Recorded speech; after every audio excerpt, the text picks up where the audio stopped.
السلام علیکم دوستو۔ کسی بھی قوم کا عروج لازوال قربانیوں، انتھک محنت اور اخلاق کی اعلیٰ اقدار سے پروان چڑھتا ہے۔ اخلاقی پستی کا شکار قومیں جلدی زوال پذیر ہو جاتی ہیں۔ ایک وقت تھا جب سلطنت مصر اپنے عروج پر تھی۔ وہاں کے لوگوں نے اہرام مصر بنائے جو کہ آج کی ٹیکنالوجی کے بس سے بھی باہر ہیں۔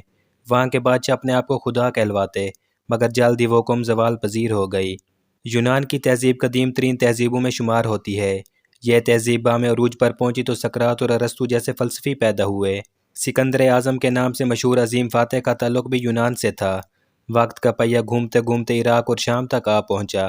قبل از اسلام عراق اور شام کا طوطی بولتا تھا۔ اسلام کے آمد نے جہاں پر عراق و شام کو سر نگوں ہونے پر مجبور کیا، وہیں پر روم و فارس کو بھی اپنی روشنی سے منور کیا۔ اسلام سے قبل یہ معاشرے گمراہی اور ذلت میں ڈوبے ہوئے تھے۔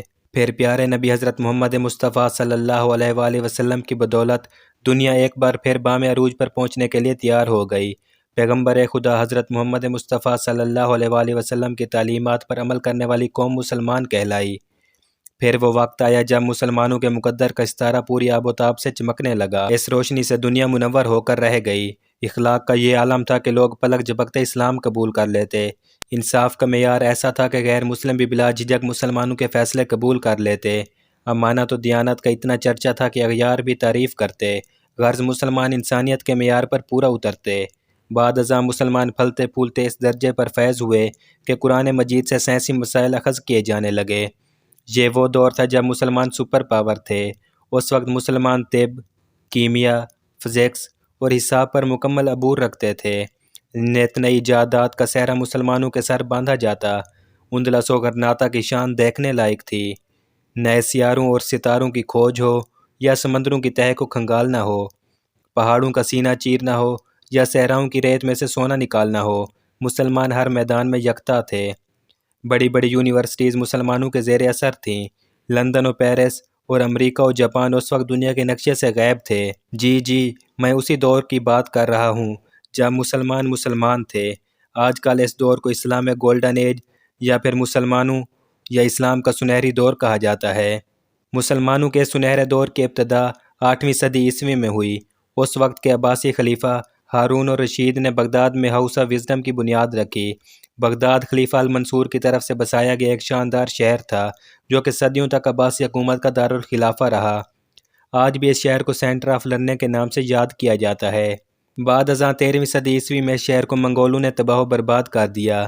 ہمارے نوجوانوں کو شاید کھوئی ہوئی تاریخ ڈھونڈنے کا وقت نہ ملے تو میں آپ کو بتاتا چلوں، اسلام میں گولڈن ایج وہ دور تھا جب الخوارزمی، ابن رشد، ابن باجہ، عمر خیام، البیرونی، ابن الہیثم، ابن سینا اور ابراہیم الفزاری جیسے نامور ماہر فلکیات لوگوں کو آسمان کی وسعتوں میں چھپے رازوں سے آگاہ کر رہے تھے۔ یہ وہی دور تھا جب الکندی، الفارابی، ابو القاسم زہراوی اور ابن الہیثم نے بائیولوجی اور سائیکالوجی میں اپنا نام پیدا کیا۔ یہ شاید اس دور کی بات ہے جب لندن میں سٹریٹ لیمپس تک نہ تھے، مگر شہر مسلمہ میں بیٹھے خالد ابن یزید، ناصر الدین طوسی، ابن خلدون اور ابو ریحان البیرونی نے کیمیا میں اپنا لوہا منوایا۔ گورنمنٹ آف پاکستان کی ذرا نوازی ہے کہ انہوں نے چند کتب میں یہ شامل کیا ہے کہ جابر بن حیان کو فادر آف کیمسٹری یعنی کیمیا کا باپ کہا جاتا ہے۔ تو یہ عظیم سائنسدان بھی اسلام گولڈن ایج کا شاہکار تھا۔ جیوڈیسی کا باپ البیرونی بھی اس دور کا مسلمان تھا۔ اس کے علاوہ المسعودی، ابن الجزار، التمیمی، النفیس اور ابن بطوطہ عظیم مسلمان جیوگرافر تھے۔ الجبر اور الگوریتھم کا باپ محمد ابن موسیٰ الخوارزمی کو کہا جاتا ہے جو کہ مسلمان تھا۔ اس کے علاوہ بھی حساب کے میدان میں بے شمار نام ہیں جو انشاءاللہ آگے کسی ویڈیو میں بیان کروں گا۔ فلسفے کے میدان میں ابن عربی، رومی اور جامی مشہور نام ہیں۔ فزکس اور انجینئرنگ کے شعبہ میں ابن الہیثم، الخراجی اور جعفر الصادق جیسے نام کسی تعارف کے محتاج نہیں۔ یہ چند ایک نام تھے جو آج بھی دنیا جانتی اور مانتی ہے۔ اس کے علاوہ بھی ہزاروں نام ہیں جو کہ تاریخ کے اوراق میں گم ہو چکے ہیں۔